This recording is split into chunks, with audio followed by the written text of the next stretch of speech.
At my mom's 60th birthday party, she pushed me away from the family table. My name is Wendy.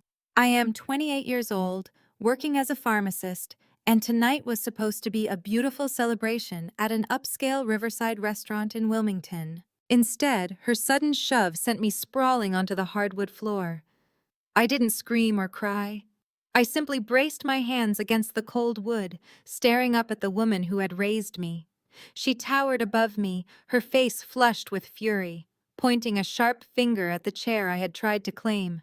"That seat is reserved for my real daughter," she shrieked, her harsh voice completely silencing the room. Right on cue, my younger sister smirked and gracefully slid into the exact chair I thought was mine. She smoothed her dress with a triumphant gleam in her eyes. The venue plunged into a suffocating silence. Before anyone could whisper, my husband stood up from an adjacent table. He didn't lose his temper or shout. He calmly picked up the thick red folder he had kept beside his plate, his expression unreadable. "Since we are talking about family, let's see what is actually inside this," he stated. His quiet tone made every single person turn their heads. Before we get into my story, let me know what time you are watching this and from which city, so I know how far my story has traveled. 3 years before that birthday dinner, my father was still the person holding our family together. His name was Raymond Porter, a man defined by quiet resilience, rough, calloused hands, and an endless reservoir of patience. He was the sturdy anchor in our lives. Raymond had painstakingly renovated our family home in Wilmington entirely by himself. He spent countless evenings and weekends restoring it room by room. He laid down every plank of the hardwood floors, rebuilt the wraparound porch, and painted the walls. To him, and to all of us, that building was never merely property or a financial asset. It was the physical embodiment of our family's foundation, a sanctuary built on his dedication. Every single wooden beam and driven nail carried a piece of his soul. My name is Wendy Porter. While my parents stayed in that beautiful home, I was busy building my own life miles away. I worked demanding hours in architectural restoration and project management, a career path inspired heavily by watching my dad work. The distance was necessary for my professional growth, but I never abandoned my roots. I maintained a strong connection, making phone calls every Sunday, sending portions of my paycheck to help with utility bills, and driving back for visits whenever my hectic schedule allowed. My mother, Gloria, was a formidable force back then. She possessed a sharp tongue and a strict, controlling nature that often dictated the daily rhythm of our household. Despite her rigid exterior, her love for her family was undeniable, often expressed through her intense need to manage every detail of our existence. We definitely bumped heads on occasion, but the underlying respect was always there. The dynamic shifted when Kendra Blake entered the picture. She arrived following a severe personal crisis that left her stranded. Kendra was the daughter of my mother's lifelong best friend. Gloria, driven by fierce loyalty and her inherent need to fix broken situations, took the young woman in without a second thought. Initially, it was strictly a temporary arrangement.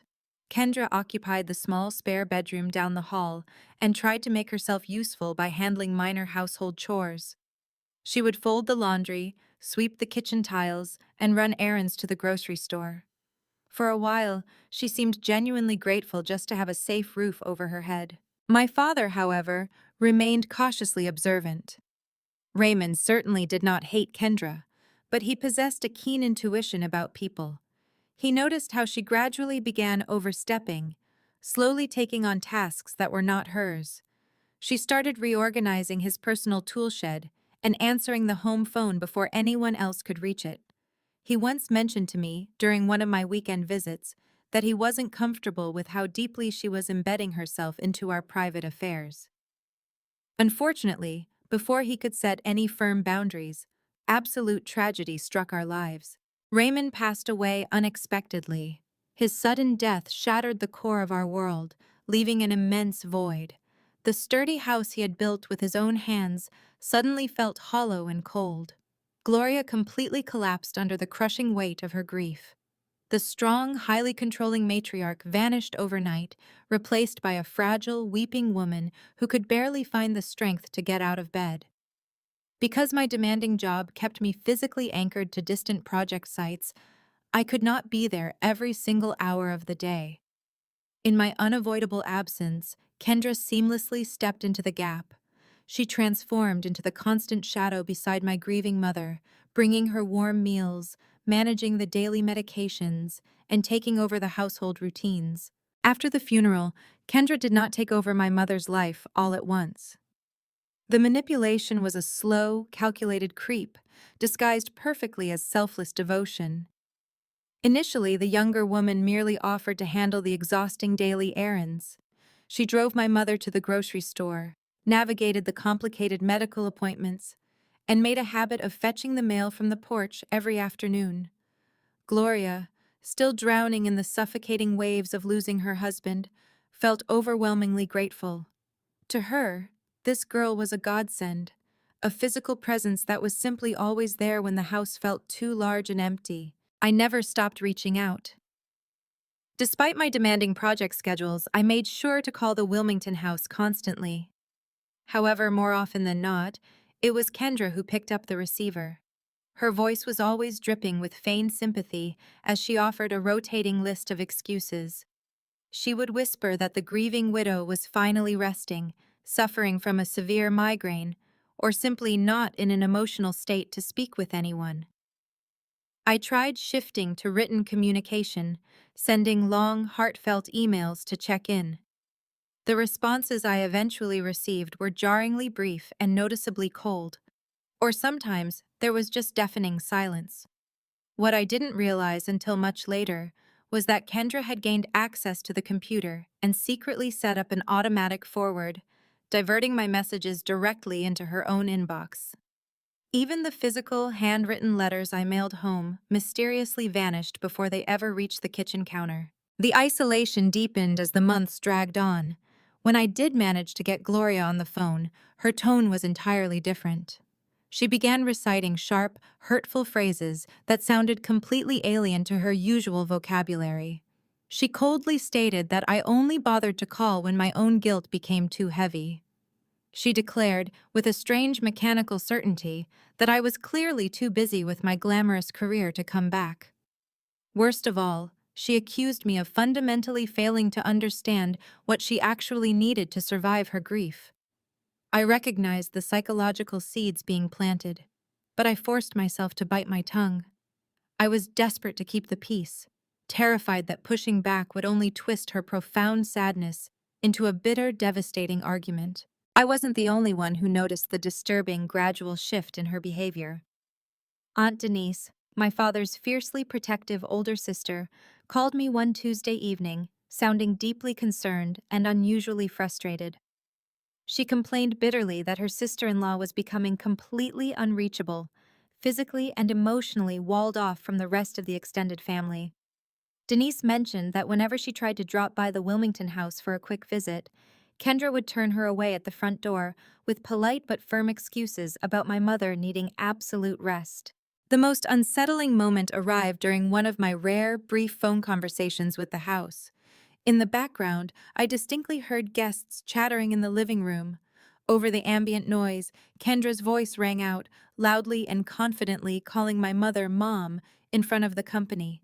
I held my breath, waiting for the strict, controlling matriarch I knew to swiftly correct the boundary violation. Instead, there was nothing but approving silence. A cold knot formed in my stomach, making me intensely uncomfortable. Yet I remained quiet, lacking the concrete proof to challenge the bizarre dynamic. I was fighting a ghost, completely unaware of how thoroughly I had been erased from the daily narrative. The ultimate betrayal was already in place.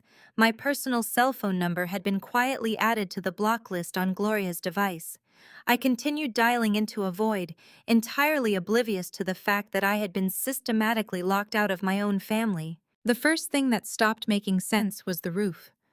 Following an unusually brutal, prolonged rainy season, the old family house in Wilmington desperately needed extensive repairs to prevent severe structural water damage. Knowing my mother lived on a strict fixed income, I immediately wired $6,000 directly to her primary bank account to fully cover the roofing contractor's initial estimate. I wanted to ensure the beloved sanctuary my father meticulously built remained perfectly safe and dry. However, a few weeks later, during a rare, heavily strained conversation facilitated by another relative, Gloria bitterly complained to them that I had completely abandoned her financially. She actually claimed I had never contributed a single penny to help maintain the sprawling property. Initially, I brushed the hurtful accusation off. I forced myself to assume her profound grief was severely clouding her memory, or perhaps Kendra had simply forgotten to mention the massive bank transfer when she took over managing the household finances. The real alarm bells finally began ringing when Aunt Denise called me again, her voice hushed, breathless, and frantic. She had driven past the Wilmington property on a quiet Tuesday afternoon and noticed an unfamiliar high-end luxury sedan parked squarely in the driveway. Denise wasn't entirely sure what was happening, but she had parked discreetly across the street and watched the scene unfold. She explicitly saw Kendra leading a sharply dressed stranger, whom Denise immediately recognized as a prominent local real estate agent, around the entire perimeter of the house. They were pointing at property lines, inspecting the foundation, and taking extensive notes. Most concerning of all, Gloria was absolutely nowhere to be seen during this entire comprehensive tour. When I relayed this bizarre, unsettling incident to my husband, Adam, his professional instincts immediately kicked in. Because Adam works as a highly experienced real estate attorney, he understands exactly how easily vulnerable people can be legally manipulated and financially drained. He didn't jump to wild, unfounded conclusions to upset me further, but he quietly decided to verify the objective facts. Late one evening, he logged into the public county property records database from his home office computer. What he discovered buried deep in the digital files was deeply alarming. He found newly filed, highly suspicious paperwork referencing a comprehensive power of attorney. Even worse, he located a drafted, pending legal document specifically designed to officially transfer the deed and ownership rights of the Wilmington house. Right there, boldly printed on the preparation lines, was Kendra's full legal name. Adam knew he needed to dig significantly deeper before making any formal accusations. Leveraging his extensive professional network, he reached out to Susan Caldwell, a senior escrow officer at a reputable title company, whom he had collaborated with on numerous complex corporate deals. Susan was strictly bound by stringent confidentiality laws and flatly refused to illegally disclose the exact contractual details over the phone.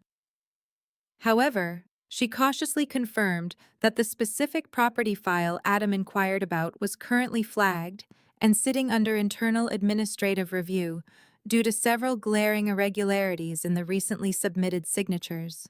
That quiet confirmation from Susan was the definitive turning point. The situation had officially escalated from a tragic emotional exploitation into a calculated, high-stakes property theft. Adam methodically began printing out every piece of public evidence, every time-stamped county record, and every suspicious legal draft he could safely and legally access. He carefully organized these damning documents into a thick red folder, keeping the physical evidence securely locked inside his office desk drawer. I knew something was terribly wrong, and I knew he was meticulously building a solid legal case against the woman who had hijacked my family. However, at that specific moment, I did not yet fully grasp the devastating, comprehensive scope of the absolute betrayal contained securely inside those pages. The invitation came through Aunt Denise, not my mother. Denise had casually forwarded a digital flyer detailing an extravagant 60th birthday celebration for Gloria, assuming I was already aware. Staring at the graphic, the painful reality sank in. I had been completely omitted from the guest list for my own mother's milestone birthday. I initially wanted to ignore the party, feeling defeated. However, Adam strongly advised me to attend.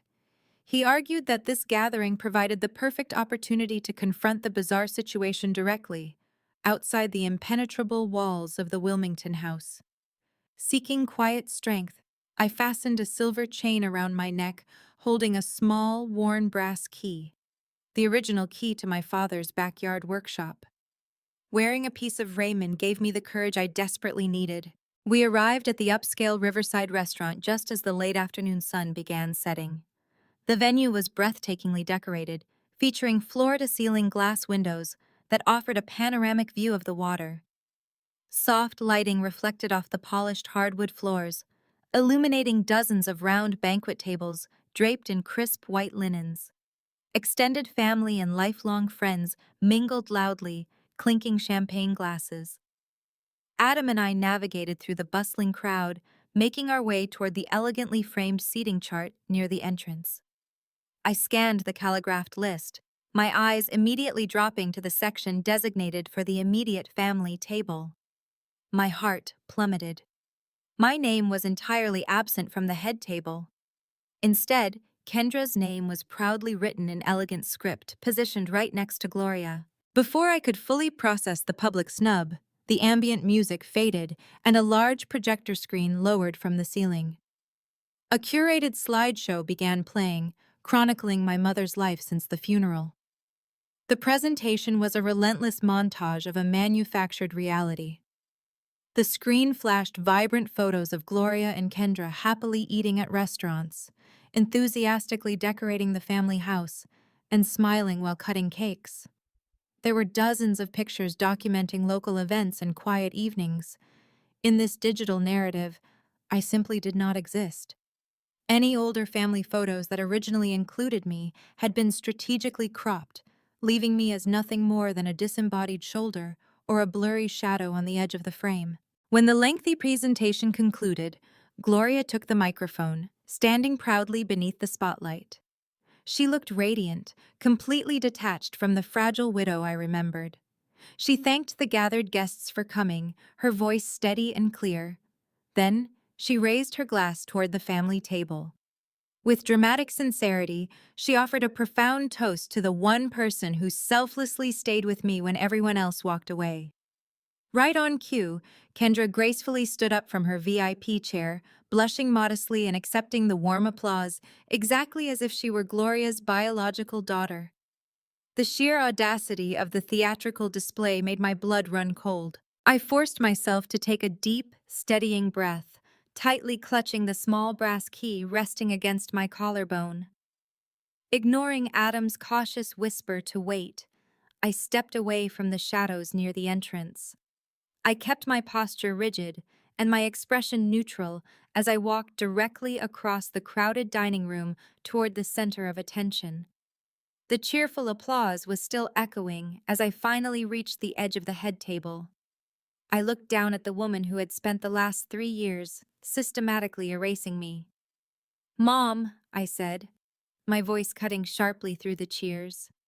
Gloria slowly lowered her glass, her warm smile instantly evaporating. She turned to face me, her eyes hardening with absolute fury, glaring at me as if I were a hostile intruder ruining the most important night of her life. Adam did not raise his voice when he opened the red folder. Just seconds before, my mother's long, simmering fury had finally boiled over in front of everyone. She had violently shoved me away from the banquet table, screaming that I was an absolute disgrace to the family and aggressively declaring, "That seat is reserved for my real daughter." The sudden, forceful impact sent me crashing hard onto the polished floor. I remained completely silent, bracing my aching hands against the cold wood. Above me, Kendra gently placed a comforting, performative hand on Gloria's trembling arm, perfectly playing the role of the devoted, innocent child. The entire crowded venue plunged into a suffocating, dead silence. Before anyone could whisper, my husband stood up from the adjacent table. He calmly picked up the thick red folder, his expression unreadable. He looked directly at my mother and coldly addressed her. "Mrs. Porter," he said, intentionally dropping any familiar warmth. "Before we proceed with this celebration, let me ask you one final question. Have you personally reviewed the Wilmington property documents recently?" Gloria blinked rapidly, visibly confused by the sudden, chilling shift in his tone. "Of course not," she scoffed defensively, wrapping a protective arm around her companion. Kendra graciously helps me handle all those tedious, complicated financial details now. I see, Adam replied steadily, pulling out the first stack of papers. Let's review how she helps. He placed a printed phone log on the table. First, Wendy hasn't been ignoring you.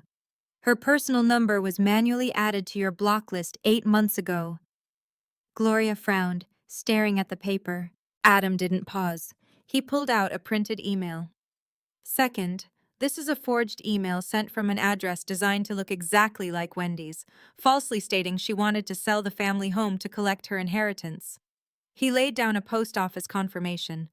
Third, here is the official USPS notice aggressively forwarding all mail away from your address. And fourth, a time-stamped photograph from your neighbor's security camera showing Kendra actively intercepting the physical mail before you could ever see it. The color began draining from Gloria's face.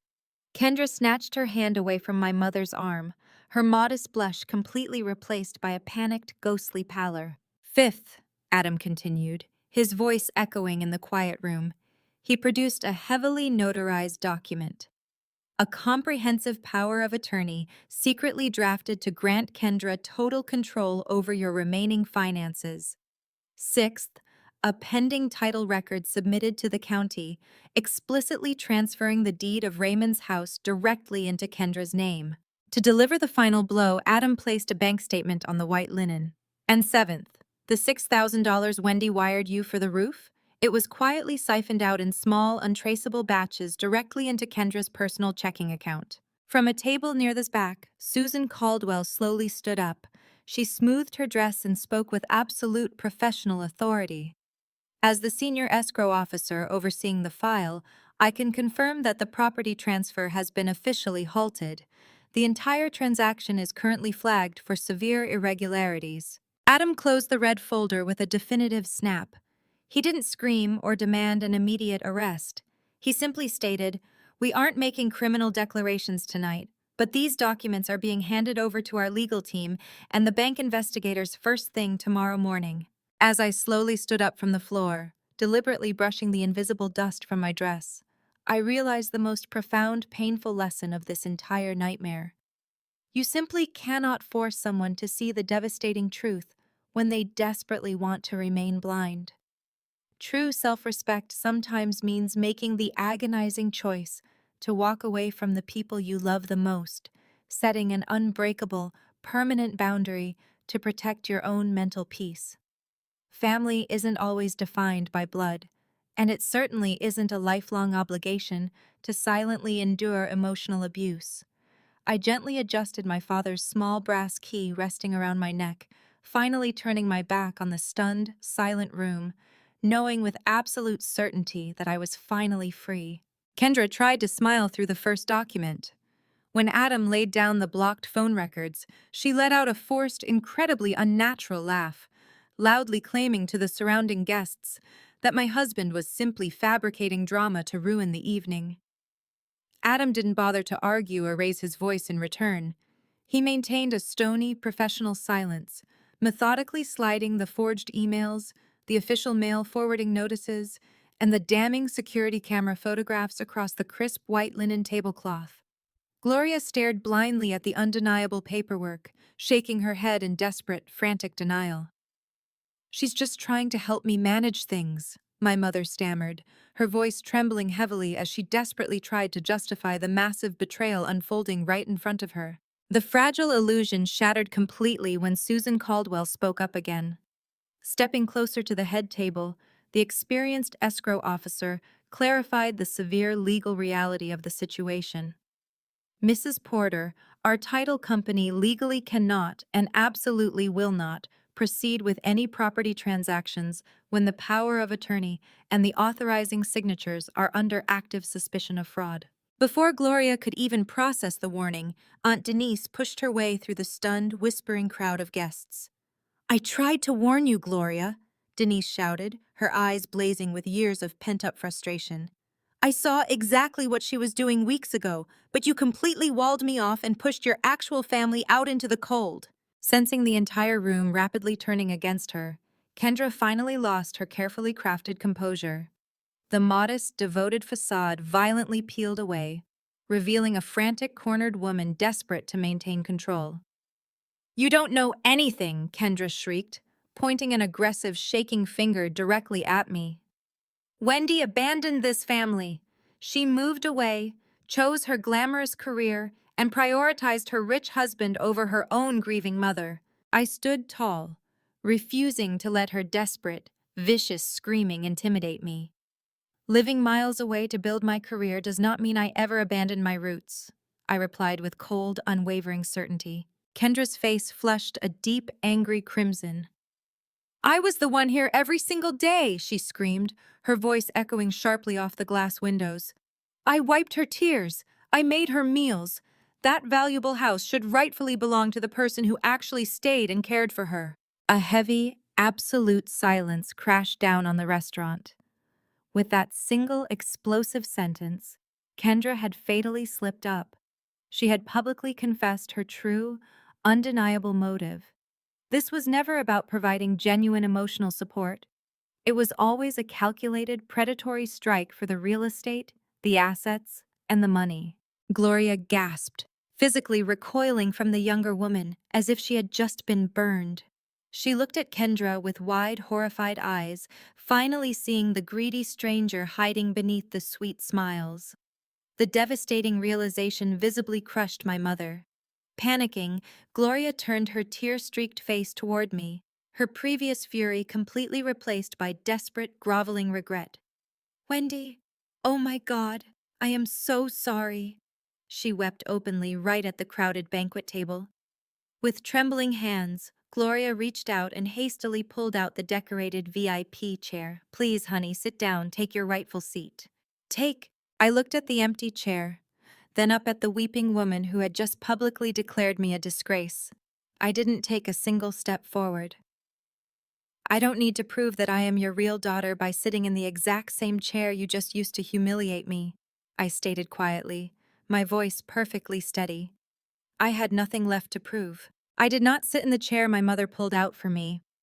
Instead, I simply turned my back on the weeping woman and the stunned, whispering crowd, quietly leaving the upscale riverside restaurant with Adam closely by my side. There was no tearful, cinematic embrace, no dramatic public reconciliation, and absolutely no forgiveness offered that night. The damage had already been permanently etched into our foundation.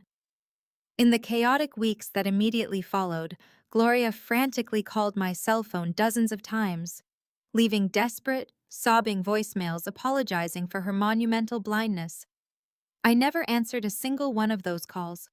All necessary, ongoing communication regarding the Wilmington property was strictly and professionally routed through Adam or the independent attorney we specifically hired to aggressively manage the complex fallout. The legal and financial consequences unrolled swiftly and unforgivingly. Susan Caldwell and the title company permanently froze the pending house transfer, refusing to process the suspicious paperwork. The fraudulent power of attorney was officially revoked by a local judge. Meanwhile, the banking institution officially opened a comprehensive internal fraud investigation to thoroughly review the unauthorized transfers drained from the roof repair fund. Stripped of her deceptive legal leverage and exposed publicly, Kendra was unceremoniously ordered by local authorities to immediately pack her bags and vacate Gloria's house that very same week. Our attorney formally issued a severe, uncompromising civil demand letter, explicitly requiring Kendra to return the stolen $6,000 within 30 days. While we haven't seen a definitive criminal conviction handed down yet, the meticulously compiled evidence of gross forgery and financial theft has been formally submitted to the local prosecutor's office for a rigorous legal review. Gloria ultimately lost her manipulative houseguest, but more devastatingly, she permanently lost her only biological daughter. I didn't completely cut contact out of malicious, vindictive revenge. I simply chose to finally protect my own mental peace. She continuously sends long, tear-stained, handwritten apology letters to my home address, endlessly begging for a chance to repair our shattered relationship. However, Those heavy envelopes remain entirely unopened on my desk, serving as a quiet reminder of why I left. I kept the small, worn brass key to Raymond's workshop safely around my neck as a cherished memento of the brilliant man who truly loved me. But I entirely discarded the incredibly toxic obligation to constantly save my mother from the brutal, entirely avoidable consequences of her own destructive choices. Looking back on this entire agonizing ordeal, the most profound realization is that a family should never weaponize biological kinship to systematically erase a person's identity, value, or worth, just to protect their own fragile ego. Establishing a firm, unbreakable boundary is never an act of cruelty against them. It is an absolute, non-negotiable necessity for your own mental survival and healing. Uncovering the undeniable truth may rightfully restore your tarnished honor and publicly validate your reality, but it does not magically obligate you, the victim, to walk blindly back into the exact same toxic environment that fundamentally broke you in the first place. You are always allowed to walk away and never look back. Thank you for staying with me until the end. If you have ever been pushed away from a table you helped build, share what you wish you had said. Someone reading it may need those words tonight.